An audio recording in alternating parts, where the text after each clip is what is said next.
Border updates and 2 days to go. And close up event na ng Border. Yun no. Nakakulit pa nga ni David dito sa video eh. Ito yung video. Ako pala crush mo? Nice days, Ryder. Ako pala crush mo, sabi ni David.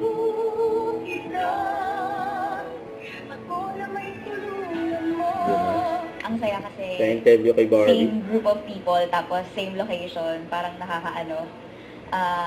Binabalikan namin yung memories na habang nag-shoot kami dito sa B77. Saya. It's great to be able to catch up with Derek. Ngayon ko lang po kasi siya nakita ulit. Opo. Actually, medyo ngayon na lang ho ako natututong matulog ng patay ang ilaw. Dati kahit may parang night lamp nakabukas. Siguro I'm the best horror fan. Kasi feed yung yung fear ko talaga. Pero gusto ko siya. It's a good type of fear para sa akin. Kasi since mahilig ako sa mga pelikula, mahilig ako sa horror movies. So gusto ko siya kasi nakakapag-isip ako, at the same time, nagiging research na rin siya para sa akin kasi trabaho ko rin naman siya. Ay, naku, sobrang saya.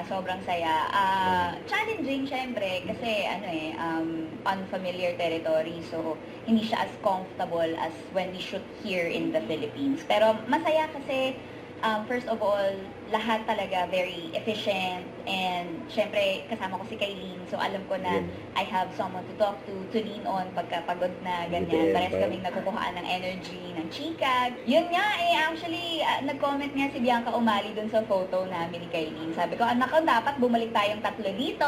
Oo, masaya to. Food trip, at saka sabi ko nga kay Kailin, ang bilis na nag-level up yung friendship naming dalawa because of this work trip tong Korea. Don't forget to subscribe and click the notification bell for more update. This is Recording Action Live. Stay tuned for more videos. See ya.